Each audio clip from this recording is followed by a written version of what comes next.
Festive on our set. Christine Leahy is joining me today. All sorts of topics. Lakers, Golden State, Kobe last night honored at the Staples Center. Christine, how are you? I'm good. How are you? I am good.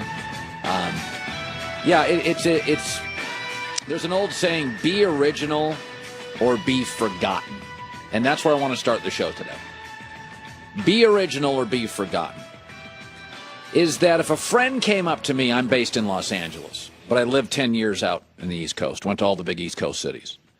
And if a friend came up to me today and said, hey, I'm going to the East Coast, and I've only got time to see 3 cities, which 3 cities should I go see? I'd say, number 1, you got to go see New York. The energy, biggest city in America, it's the head of Wall Street, media, fashion. Got to go to New York. There's nothing in America like New York. And then I'd say you got to go to Washington, D.C. It's the power hub of America, the monuments, the White House. You got to go to Washington, D.C. So you go to New York for the energy and then the size, and then you go to Washington, D.C. for the power and the monuments. And then he'd say, okay, I got 1 city left. And I'd say, go to Boston. And he'd say, like, well, what about Philadelphia? And I'd say, yeah, just go to Boston. That's like Philadelphia with better soup and more Super Bowls. It's just a better version. And that's why Kobe scored 60 points. And by the time he got home, probably helicoptered, we didn't talk about him anymore. He's always been MJ light. I know in L.A. that doesn't stand very well. You get very angry when I say that. I'm not saying he's not great. But there's a reason nobody ever really embraced Christian Slater. He was too much like Jack Nicholson.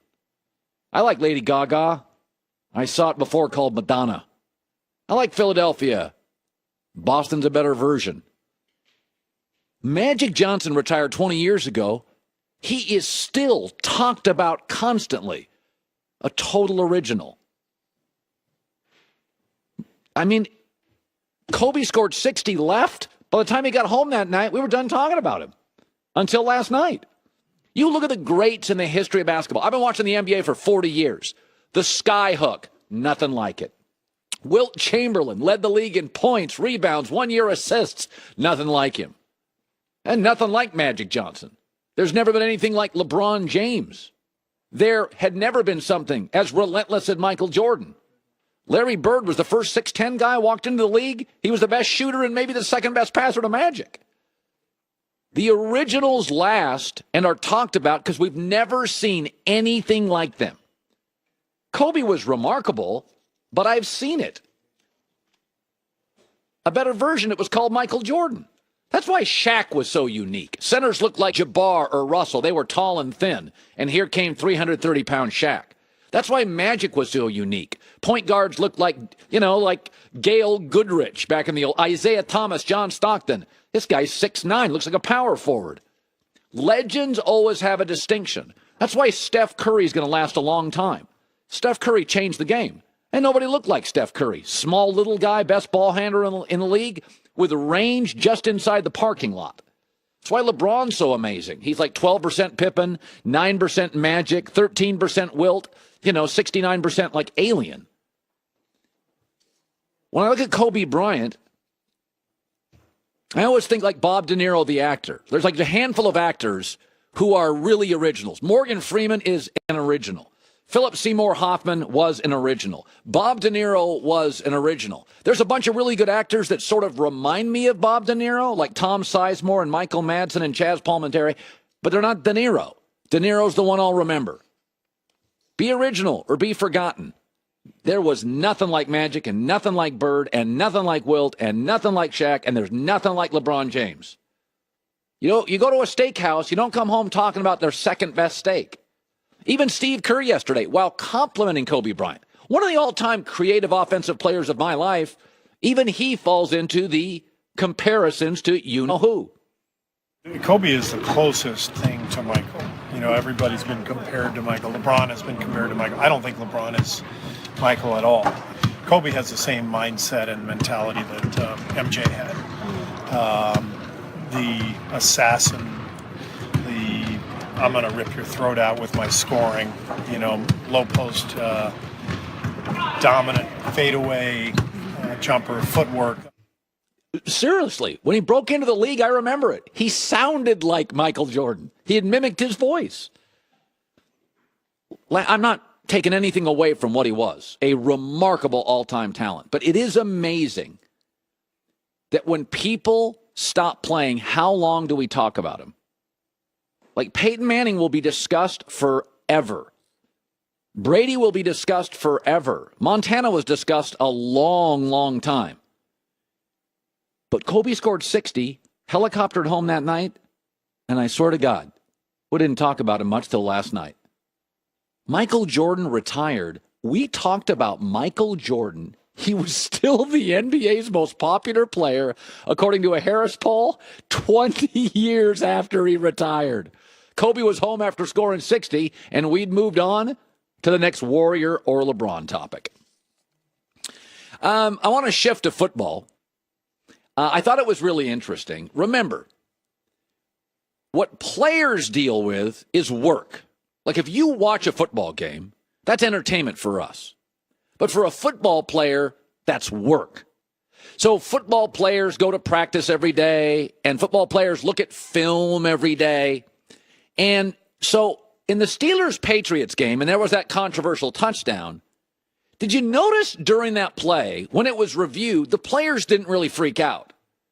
Because the players had been told, you have to have the catch. You have to finish the catch. And it's really funny, when you watch that play, the fans were outraged. But Tony Romo very quickly picked up on it, and Romo went, uh-oh, I know what this is. I've seen it at practice. Remember Tony Romo? He started watching the replay, and a former player's like, oh, we got something here. I don't know why this is taking so long to review. Oh, that's what it is, Jim. They don't think he caught it.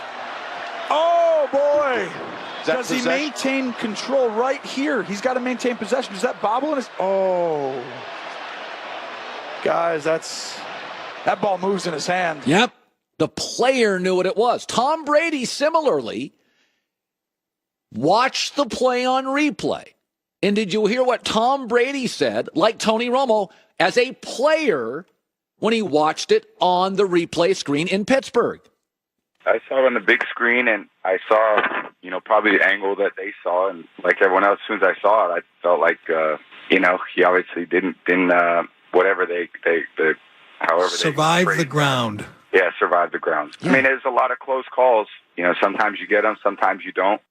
But the players largely weren't freaking out because certain teams like New England don't allow their players to do that.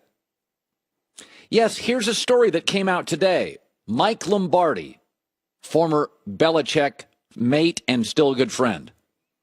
Patriots players are forbidden from extending at the pylon or while falling across the goal line in the process of a catch.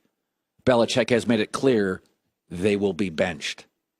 Are you surprised, Steeler fans? One team has practiced this, and it's not yours.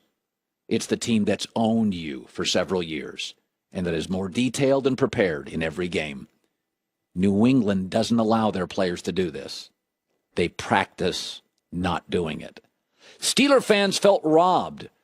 Shouldn't you be angry that you have a quarterback who's been in the league 14 years who had a panic attack? Or that Mike Tomlin at no point in the second half doubled Gronk?